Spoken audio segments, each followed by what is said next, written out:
मेरे प्यारे स्टूडेंटों, आज हम क्लास 9th का केमिस्ट्री का फर्स्ट चैप्टर पढ़ेंगे, हमारे आसपास के पदार्थ। सबसे पहले हम जान लेते हैं पदार्थ होता क्या है। जो कोई भी वस्तु हमें दिखाई देती है वह सब पदार्थ कहलाती है, या कह सकते हैं जिसे हम स्पर्श कर सकें और जो हमें दिखाई दे वो पदार्थ कहलाती है। पदार्थ किसी भी अवस्था में हो सकती है, ठोस भी हो सकती है, द्रव भी हो सकती है, गैस भी हो सकती है, या हम कह सकते हैं पदार्थ एक ऐसी वस्तु है जो स्थान घेरती है। जैसे हमें दिखाई दी टेबल, तो टेबल एक पदार्थ हो गई। जैसे हमें दिखाई दिया पानी, पानी एक पदार्थ हो गया। जैसे हमने महसूस किया हवा, हवा एक पदार्थ हो गई। हवा एक गैस अवस्था है लेकिन पदार्थ हो गई। पदार्थ के बारे में आइए अब जानते हैं विस्तार से। पदार्थ होता क्या है, पदार्थ की अवस्थाएं कितनी होती हैं, पदार्थ कितने प्रकार के होते हैं, सब जान लेते हैं। देखो पदार्थ, अभी मैंने बोला पदार्थ क्या होता है। पदार्थ एक ऐसी वस्तु होती है जो हमें दिखाई देती है। जैसे अभी मैंने लिखा, विश्व में प्रत्येक वस्तु जिस सामग्री से बनी हो उसे पदार्थ कहा जाता है, और हमारे आसपास विद्यमान हर वस्तु में पदार्थ है। पदार्थ स्थान घेरता है और इसका द्रव्यमान होता है। जैसे हमने तुम्हें बताया कि इस विश्व में या ब्रह्मांड में, पर्यावरण में कोई भी वस्तु किसी भी चीज़ से बनी हो, जिस चीज़ से वो वस्तु बनी हुई है, जिस चीज़ से वो वस्तु बनी हुई है उसे पदार्थ कहते हैं। हमारे आसपास जो भी वस्तु हमें दिखाई दे रही है वो सब पदार्थ हैं। पदार्थ स्थान भी घेरता है, उसमें द्रव्यमान भी होता है। कैसे? मान के चलो एक टेबल है, टेबल को हमने एक जगह रखा तो उस टेबल ने उस स्थान को कवर कर लिया। वहाँ पे अब हम कोई दूसरी वस्तु नहीं रख सकते, क्योंकि उस जगह को उस टेबल ने कवर कर लिया। और उस टेबल को जब हमने उठा के देखा तो उसमें वेट भी है, वजन है, तो उसमें द्रव्यमान भी उपस्थित है। तो हम कह सकते हैं पदार्थ एक ऐसी वस्तु होती है जो स्थान घेरती है और जिसमें द्रव्यमान होता है, पदार्थ कहलाता है। पदार्थ छोटे छोटे कणों से मिलकर बना होता है। पदार्थ क्या है? छोटे छोटे कणों से मिलकर बना होता है। वो जो कण होते हैं वो बहुत छोटे छोटे होते हैं। पदार्थ के जो कण होते हैं वो बहुत ही छोटे, बहुत ही महीन होते हैं, बहुत ही छोटे छोटे होते हैं। और जो पदार्थ के कुछ गुण होते हैं, जो वो कण होते हैं उसमें उपस्थित, उनके कुछ गुण होते हैं जो हम आपको बताने जा रहे हैं। सबसे पहला गुण, पदार्थ के कण निरंतर गति करते हैं, यानी उसके पास गतिज ऊर्जा होती है। जो पदार्थ के जो कण होते हैं वो निरंतर गति करते रहते हैं, उनके पास गतिज ऊर्जा होती है, वो एक स्थान से दूसरे स्थान पर जा सकते हैं। तापमान बढ़ने से कणों की गति तेज हो जाती है, क्योंकि कणों की गतिज ऊर्जा बढ़ जाती है। जब किसी भी वस्तु का तापमान बढ़ाते हैं तो जो उसके कणों की जो गति होती है वो तेज हो जाती है। जिस प्रकार से यदि हम आयरन को गर्म करें तो जो आयरन में जो कण उपस्थित होंगे वो पिघलने लगेंगे, और जब वो पिघलेंगे तो विस्तार से फैलते जाएंगे। जब वो फैलेंगे तो जो हमारा आयरन होगा एक बड़ी वस्तु बना लेगा। तो इससे सिद्ध होता है कि यदि हम किसी वस्तु को गर्म करें तो उसके कणों की गति बढ़ जाती है। दूसरा उदाहरण, जब हम सिलेंडर को गर्म पानी में रखते हैं तो उसमें से गैस सीधे निकलने लग जाती है। जो गैस के कण होते हैं उन्हें गर्म किया जाए तो वो एक दूसरे से टकराने की जो गति होती है उनकी बढ़ जाती है और वो कण जल्दी से बाहर निकलते हैं। इससे सिद्ध होता है कि तापमान बढ़ाने पर कणों की गति भी बढ़ जाती है। दूसरा, पदार्थ के कणों के बीच में रिक्त स्थान होता है। कोई भी पदार्थ होता है, जिन कणों से वो पदार्थ बना होता है उनके बीच में एक रिक्त खाली स्थान होता है। जिस प्रकार से यदि हम पानी में चीनी को डाल देते हैं तो पानी का स्तर उतना ही रहता है, पानी का स्तर नहीं बढ़ता, क्योंकि जो पानी के जो कण होते हैं वो दूर दूर होते हैं और जो चीनी के कण होते हैं वो पास पास होते हैं।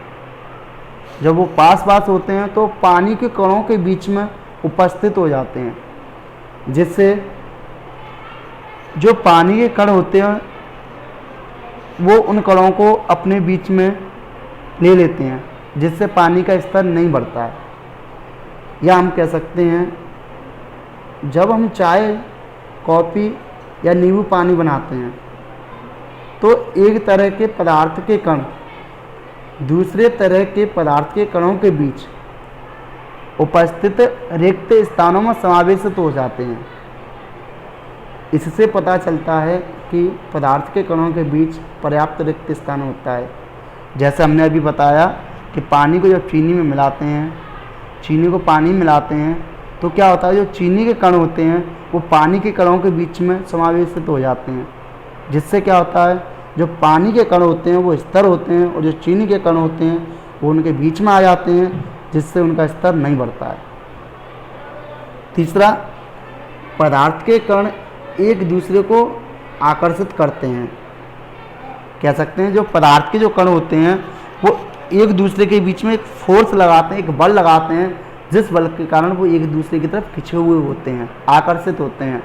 यदि पदार्थ एक दूसरे को अपनी तरफ आकर्षित ना कर रहे हैं तो जो वो कण हैं वो एक जगह पर स्थिर नहीं होंगे, या कह सकते हैं जो वस्तु है हमारी, जब तक उनके बीच में के कणों में कोई बल नहीं लगेगा तब तक वस्तु बनकर तैयार नहीं होगी। जैसे जब हम पानी के नल को खोलते हैं और पानी की धार को अपनी उंगली से तोड़ने की कोशिश करते हैं तो क्या वो धार टूट जाती है? नहीं, क्योंकि पानी की धार जुड़ी रहती है। इसका मतलब यह है कि पानी के कण एक दूसरे के साथ आकर्षण बल से जुड़े होते हैं। जब आपने देखा होगा कोई भी वस्तु होती है, किसी वस्तु को, जैसे कोई ठोस वस्तु है, जैसे मान लो आयरन है, आयरन को हम कहीं पर रख दें तो आयरन का जो वस्तु है जितना उसका विस्तार है वो उतनी रहेगी। क्यों रहेगी? क्योंकि उसके जो कण हैं वो एक दूसरे से बंधे हुए हैं, एक दूसरे से जुड़े हुए हैं। यदि वो एक दूसरे की तरफ अटैच नहीं होते, जुड़े हुए नहीं होते तो वस्तु फैल जाती। अगला पॉइंट, पदार्थ के कणों के बीच का रिक्त स्थान और उनकी गतिज ऊर्जा ठोस पदार्थों में सबसे कम होती है, द्रव अवस्था में मध्यम और गैसीय अवस्था में अत्यधिक होती है। कह सकते हैं जो पदार्थ के जो कण होते हैं, यदि कोई ठोस कण है, ठोस वस्तु है, ठोस वस्तु के जो कण हैं तो उनके बीच में जो स्थान होगा वो बहुत कम होगा, क्योंकि ठोस वस्तु के जो कण होते हैं वो बहुत पास पास होते हैं, जिसके कारण वो वस्तु ठोस होती है। और कोई द्रव वस्तु जैसे पानी, पानी के कण थोड़े दूर दूर होते हैं, जिसके कारण वो बहता है। यदि उसके कण दूर दूर ना हो तो पानी भी बहेगा नहीं, उसके कण दूर दूर होने के कारण वो बहता है। तीसरा, गैस। गैस के जो कण होते हैं वो काफ़ी दूर दूर होते हैं, जो गैस के कण होते हैं वो काफ़ी दूर दूर होते हैं। अगला पॉइंट, आकर्षण बल भी ठोस में अत्यधिक, द्रव में मध्यम और गैस में सबसे कम होता है। यदि कोई ठोस वस्तु है तो उसके कणों के बीच में जो बल लगेगा वो सबसे अधिक लगेगा, क्योंकि अधिक बल लगता है तभी तो वो वस्तु जो उसकी आकृति होती है वो फिक्स होती है। और जो द्रव वस्तु होती है उसके कणों के बीच में जो आकर्षण बल लगता है वो ठोस से कम लगता है, ठोस की अपेक्षा कम होता है, जैसे जल। और जो गैस होती है, गैस के कणों के मध्य में ठोस और जल की अपेक्षा, दोनों की अपेक्षा बहुत कम होता है, जैसे hydrogen gas, oxygen gas, carbon dioxide gas,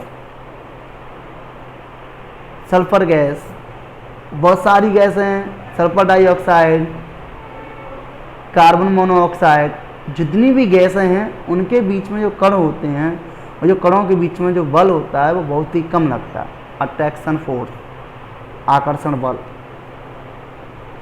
गैसीय अवस्था में कणों में गति मध्यम होती है, द्रव अवस्था में न्यूनतम होती है और ठोस अवस्था में अधिकतम होती है।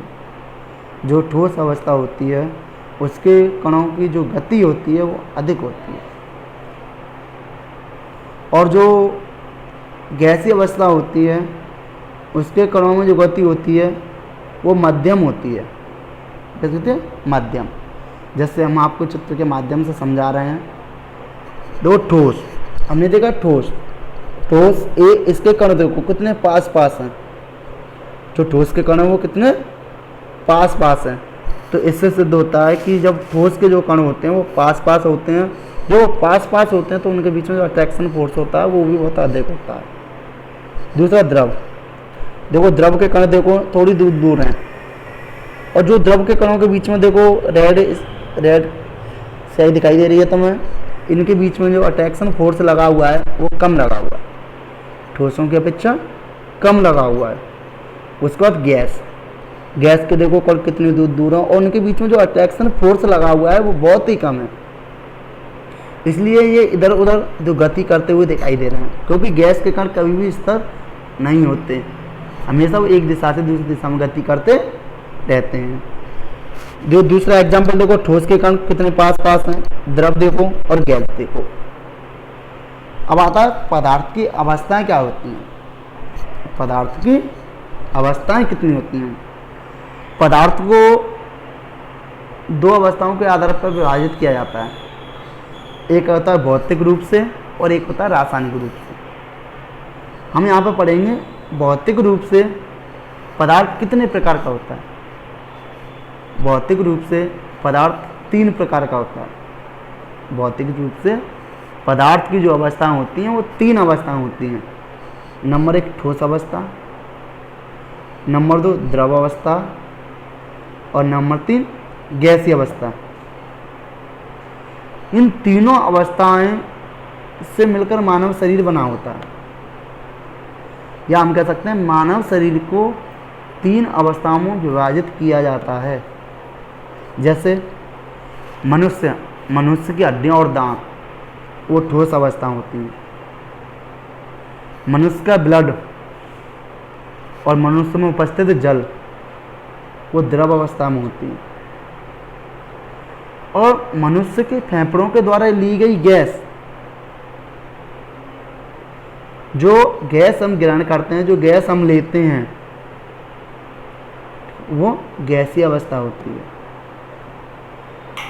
अब हम जान लेते हैं ठोस अवस्था किसे कहते हैं, या ठोस अवस्था होती कैसी है, द्रव अवस्था कैसी होती है, गैस अवस्था कैसी होती है। तीनों के बारे में हम जान लेते हैं। सबसे पहले आता है ठोस अवस्था। ठोस अवस्था एक निश्चित आकार का होता है। ठोस अवस्था में स्पष्ट सीमाएं होती हैं।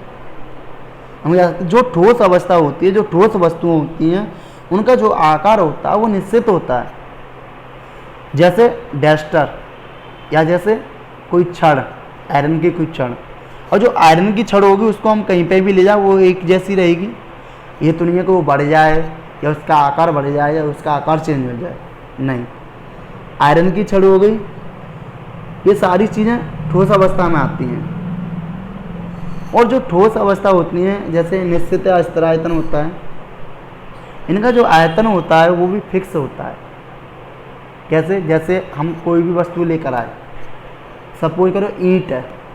अब ईंट का जो वेट है वो 2 kg है।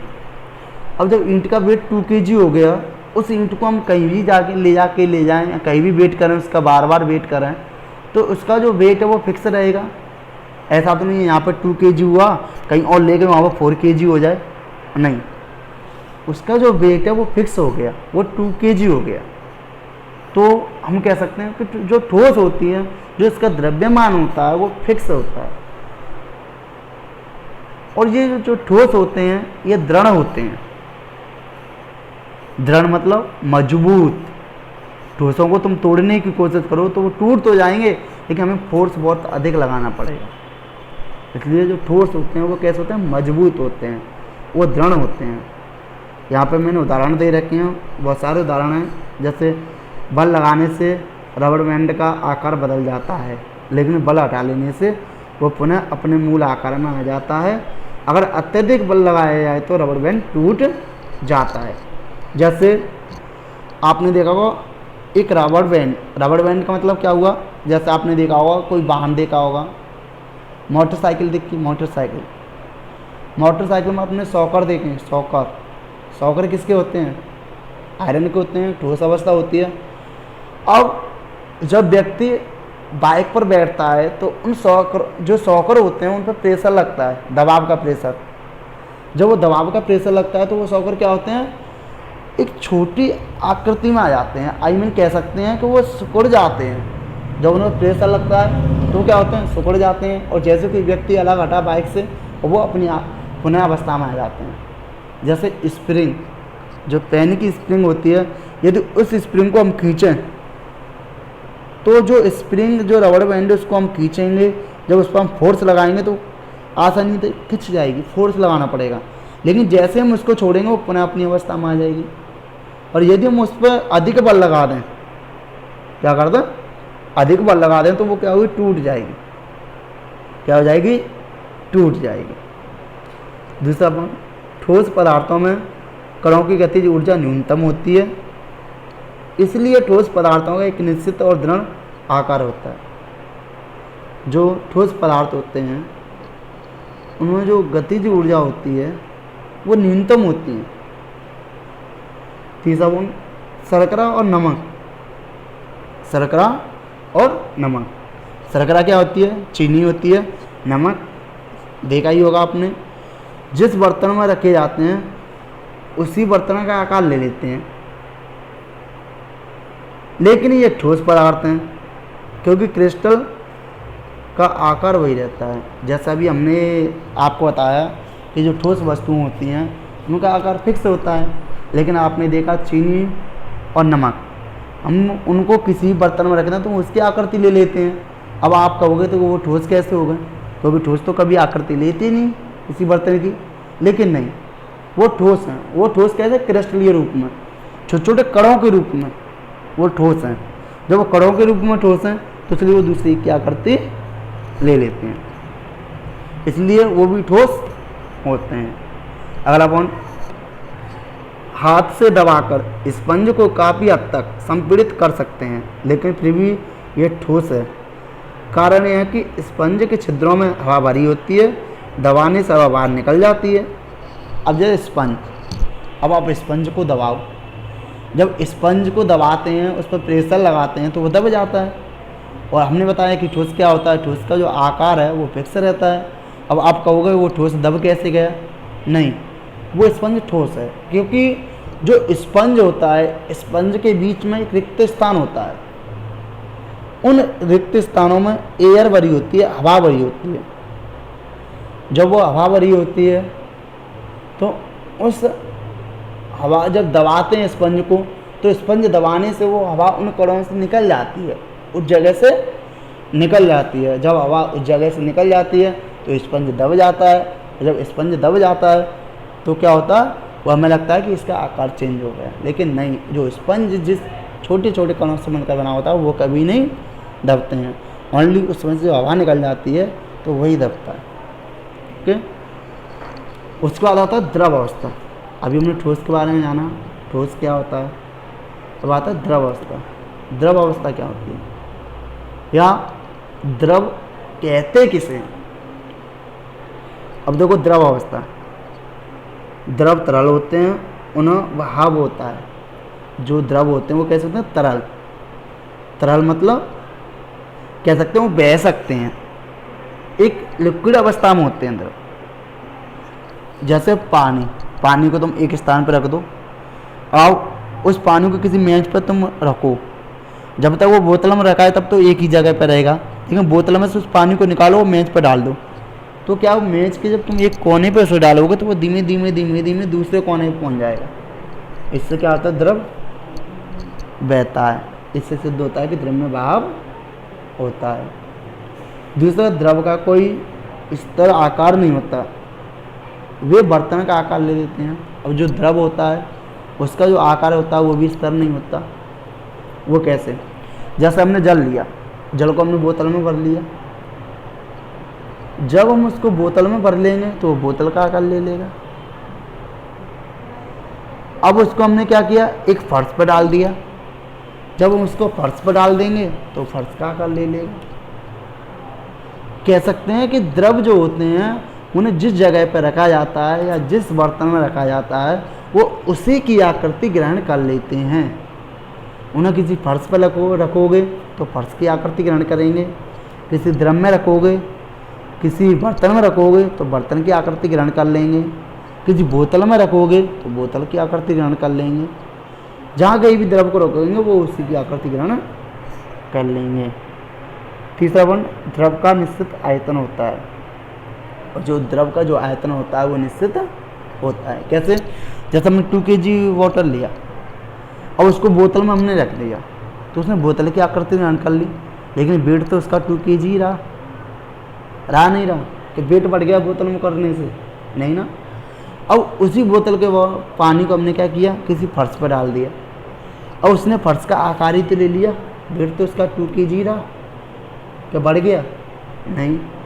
अब हमने क्या किया, उसी पानी को, उसी जल को हमने किसी बड़े बर्तन में रख दिया। जब हमने उसको बड़े बर्तन में रखा तो उसकी आकृति चेंज हो गई, बड़े बर्तन जैसी हो गई, लेकिन वेट उसका 2 kg हुआ, वजन तो उसका फिक्स रहा नहीं रहा। अगला पॉइंट, द्रवों में बहुत कम संपीड़न होता है। फोर्थ के कुछ पॉइंट दे रखे हैं यहाँ पे, देखो। द्रव के कणों का आकर्षण बल उसका आयतन निश्चित रखता है।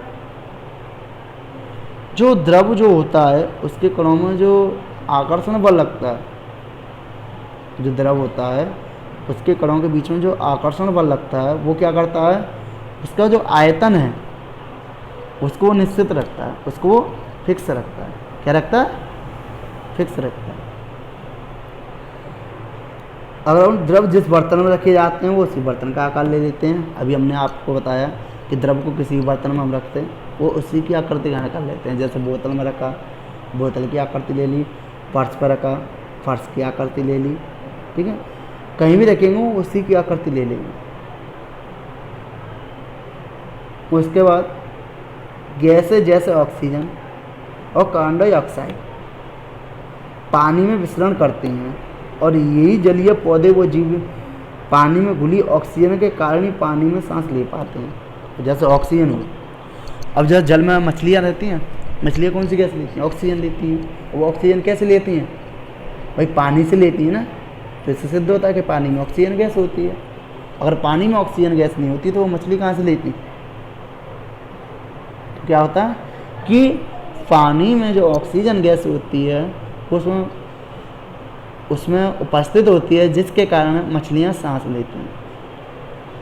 अगला पॉइंट, द्रव अवस्था में विसरण अधिक होता है और ठोस अवस्था में कम होता है। जो द्रव अवस्था होती है उसमें विसरण क्या होता है? अधिक होता है, और ठोस अवस्था में कम होता है, क्योंकि कणों में गति द्रव में ज़्यादा होती है।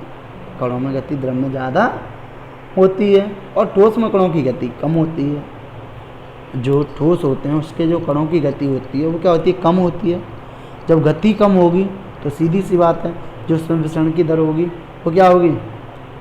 कम होगी, क्योंकि गति कम है। जब गति कम है तो विसरण की गति भी क्या होगी? कम होगी। अब आता है गैसीय अवस्था। गैसीय अवस्था क्या होती है, या गैसीय अवस्था कहते किसे? गैसों में बहाव होता है। देखो कोई भी गैस हो उसमें बहाव होता है, वो बहती है। जिस प्रकार से आपने देखा होगा जैसे एलपीजी, सीएनजी या घरों में यूज की जाने वाली सिलेंडर में गैस, आपने देखा होगा जब सिलेंडर में से गैस निकलती है उसको हम खुला छोड़ दें तो उसमें से स्मेल आएगी। वो स्मेल हमें महसूस होगी, हम सूंघेंगे इसको।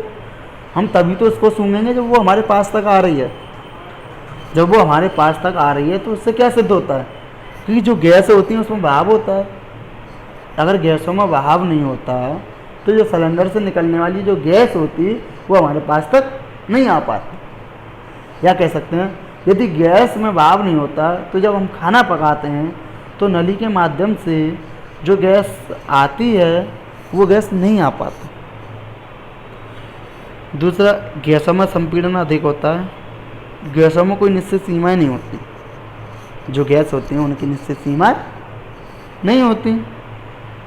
गैसों में कोई निश्चित आकार नहीं होता। गैसों का आकार भी क्या नहीं होता, निश्चित नहीं होता। कोई गैस को तुम बर्तन में रख दो तो गैस क्या होगी, उड़ जाएगी। गैस को किसी सिलेंडर में रख दो, गैस क्या होगी, उससे निकलने की कोशिश करेगी। तो गैस का भी कोई आकार निश्चित नहीं होता। गैस में कण इधर उधर घूमने के लिए पूरी तरह से स्वतंत्र होते हैं। उनमें आकर्षण बल कम होता है, इसलिए गैसों में भाप होता है। जो गैसों के कण होते हैं वो स्वतंत्र होते हैं, कह सकते हैं फ्री स्टेट, स्वतंत्र अवस्था में होते हैं। जो वो स्वतंत्र अवस्था में होते हैं तभी तो वो निकल के भागते हैं। जैसे सपोज करो, जैसे दो खिलाड़ी खेल रहे हो, जब दो खिलाड़ी खेलते हैं अब उनसे कह दिया जाए आप फ्री हो, आप भागो, तो भागेंगे नहीं भागेंगे, क्योंकि वो फ्री हैं। और एक को हमने पकड़ के रखा है, अब उससे कहें भाई तुम भागो, तो भाग लेंगे नहीं, क्योंकि उससे हम पकड़ रखा है। और दूसरा क्यों भागो, क्योंकि वो स्वतंत्र है। ऐसे जब गैस के कण स्वतंत्र होते हैं तो जब वो क्या करते हैं, बाहर निकलने की कोशिश करते हैं। जब वो बाहर स्वतंत्र होंगे तो बाहर निकलेंगे। जब बाहर निकलते हैं तो इससे सिद्ध होता है कि जो गैस के अणु होते हैं या जो गैस के कण होते हैं वो स्वतंत्र अवस्था में होते हैं। अगला पॉइंट, गैस का कोई निश्चित आयतन नहीं होता, इसलिए गैस जिस भी बर्तन में रखी जाती है वो उसी बर्तन का आयतन घेर लेती है। जो गैस होती है उसका आयतन क्या नहीं होता, निश्चित नहीं होता। जब निश्चित नहीं होता तो गैस को हमने किसी भी बर्तन में रखें तो वो क्या कर लेगी, उसी बर्तन का आयतन घेर लेगी। उसी बर्तन का आयतन क्या कर लेगी, घेर लेगी। या सिलेंडर, जो सिलेंडर रखी जाती है तो वो सिलेंडर का आयतन को घेर लेती है। क्या करती है, घेर लेती है। ये होती है गैसीय अवस्था। आगे, जो गैसीय अवस्था में जो कण होते हैं वो अनियमित रूप से तेजी से गति करते हैं।